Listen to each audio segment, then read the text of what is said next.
Lieutenant Hawk, Elizabeth Cutler, Christine Chappell, Reginald Bartley, Ro Laren. These are some of the supporting characters that have graced the small screen across the run of many television series of Star Trek. In Star Trek Adventure's role-playing game, these characters can come to life as supporting cast. This is a unique and interesting implementation of what's called a troop play mechanic in Star Trek Adventures, and today we're going to take a closer look at it. So, grab a tasty beverage, buckle your safety belt, and let's get looking at Star Trek Adventures. I'm the Complex Games Apologist.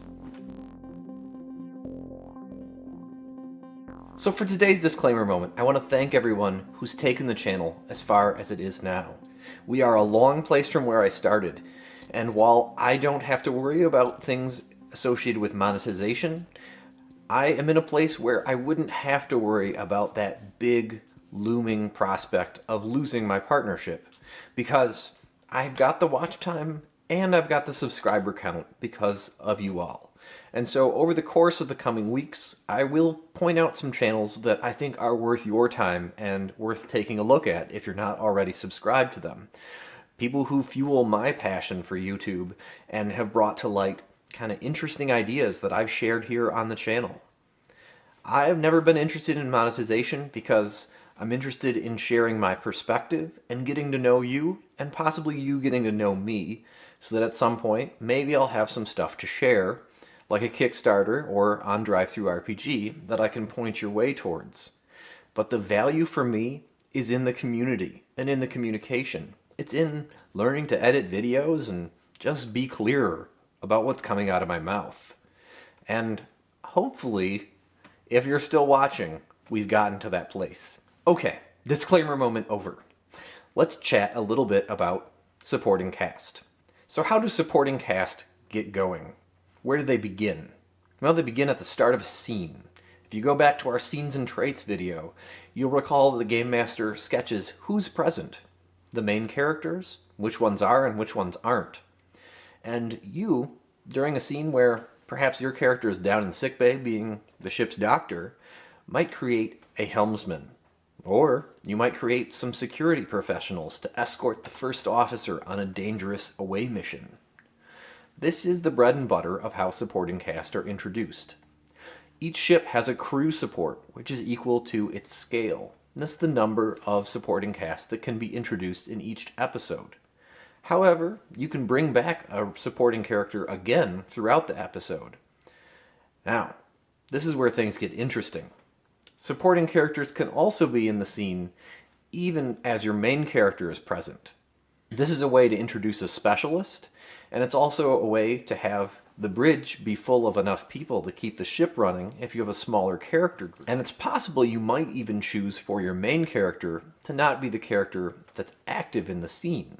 It could be that you need your specialist, that helm specialist, to really guide the stick and make sure the ship sees its way through an asteroid field. And so you get behind that particular character sheet.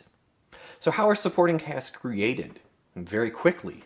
This infographic shows all the details and all the choices that you need to make to bring them into play. The real fun begins in a second mission, where characters that have already been created are pulled back out of the stable, and talents, values, focuses can all be added right there on the fly. By the time you're done pacing a supporting character through these advancements, they will be the equal of a main character that's gone through the full generation mechanics. The fun aspect of this is not only at their first creation, where we use this graphic, but also during each of the advancements. You can make sure that the character is just the right person for the job in the scene. You can make sure to have someone who has helm control as a focus for whoever's at the helm when the ship needs to navigate that asteroid field. You can pick someone that has, for example, in the nick of time when you need to complete an extended task down in engineering. Once the ship has a stable of supporting characters in this way, there are kinds of tasks and options for how to approach things that you can make up on the fly from the full bank of talents that are in the game. And not only that, you can really explore the conflict and the bread and butter of the moral dilemma of an episode from the perspective of a supporting character, because you can write that value right on the fly to mean a lot to this episode. When we first get to know Miles O'Brien and we find out he's a veteran of the Cardassian War, this is definitely what's going on there. So if it's a little bit difficult to pick up what the Game Master is putting down in terms of values, it could be that creating a value which relates directly to what this episode is maturing into by creating a value on a supporting character that's already in the stable is a possibility. There's just a huge landscape of possibilities with supporting characters, not only in terms of role-playing and in terms of having just the right tool for the job, but also, interestingly, in terms of kind of navigating new ways of exploring the game. Supporting characters can suffer an injury for a main character. Look out, sir! As the numerous deaths of redshirts kind of speak to what's going on there. An inactive character in a scene will only attempt difficulty 0 tasks. Well, that's just fine if it's Helm, if it's Guard in personal combat. There's a lot of places where difficulty 0 tasks are really appropriate and can get the job done.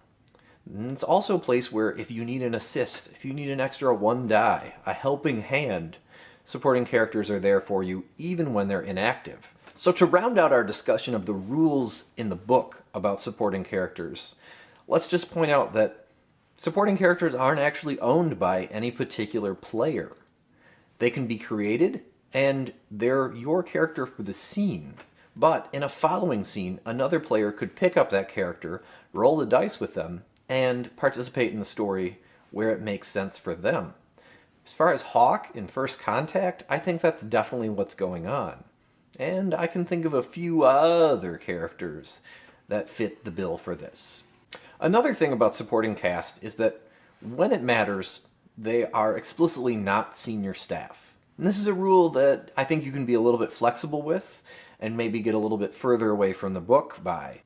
But the idea here is that if the Game Master frames a scene where someone like Harry Kim is off by himself down in a hallway, then a lieutenant or, a non-player character first officer can't walk up and order around that character in a scene that has specifically been designed to spotlight that character. However, I think that it can be a real boon to your crew and your ship if you only have a relatively few number of people to be able to create, as supporting cast, some of the senior staff. The counselor and the first officer come to mind here. I'm running a game right now with 3 player characters, and we don't have a first officer, but we certainly could, in the moment, create the first officer as a supporting cast member. The other side of the coin to this is to use NPCs for these missing crew. And you can create inter-character conflict, and you can create a lot of drama. It can even get a little bit soapy if you want. This can be a way to have more of the feel from the recent series Star Trek Discovery, where the crew is less than a team in spite of being together on the ship. And if that's to your taste, if you're looking for something like that, then it's certainly there. But I think that it could be really fun to allow characters to flex. After all, I think that in the original series lens, if we look at what's going on with Bones, what is he doing while everyone's on the bridge? Well, I would say that Pavel Chekhov is a supporting cast character that's introduced by Bones' player. And that player gets to participate and develop this really interesting and sort of youthful character that we learn more and more about. And he always seems to have just the right weapon for the job. He seems to have just the right focus. He studied this or that at the academy, and he's ready to go. And for the moment, enlisted men don't have their own track and special character creation rules to bring them to light and to life. But Chief O'Brien, through his many presences on TNG, really was a fully fledged character by the time he rolled into DS9. And so if you're looking to create someone who's on the enlisted side of Starfleet, if you're looking to create someone that's kind of more of a working man, adding one piece at a time through multiple terms of service, which is often the story of how someone becomes a senior chief petty officer is a good way to go. This is a way that you can have a character that's been sculpted by the missions. The legacy of the various episodes he's been in will be the sheet. And by the time a supporting character has used all of the advancements available, adding values, adding focuses, putting +1 into a discipline, that character is the equal of a main character. So to round things out, let's think for a moment about how ship scale really relates to this. If you have something like an Archer class scout that's only scale 2, this means that there's only 2 supporting cast members that are going to be in any particular episode. That probably means that if you have a player group of 3 or 4 people, those players are going to be playing and sharing some of the supporting cast that are introduced through an episode.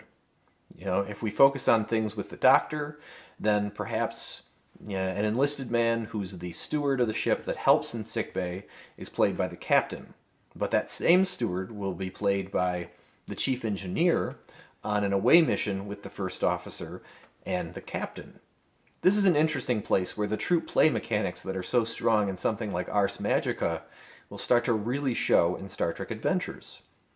In a ship with a higher scale, it's much more likely that you'll see many supporting cast show up, but maybe not ever return. In the Rogue Borg episode, Beverly has a number of resourceful young officers whose confidence is maybe not where it should be, but she manages to lead them and the Enterprise into a successful position where they track down that Rogue Borg ship, even as the rest of the main cast is stranded below. There's a couple of other unique ways to use supporting characters that are on my mind, but I think it'll get its own video. So for now, I want to welcome you to the new year. I want to thank you for getting the channel to 1,000 subscribers, and I hope that we talk more about my campaign, which is going really well with some really great players, and I hope that we talk more about 2-20 Conan, which I got to run an ad hoc session of a couple weeks ago. And I'm very enthused to say that Dark Age of Roleplay game, Jason's channel, is also a person who's interested in Starfinder. And so I'm hoping that we're going to be having some chats and some videos where we delve into some mechanics. And at some point, I would like to get a dungeon crawl type of a scenario going as a live play here on the channel with Starfinder. If these are things that you're interested in, if you'd like to see some kind of commentary on something newer that's happening in the RPG hobby, go ahead and let me know in the comments below. For now, I'm the Complex Games Apologist. Happy gaming.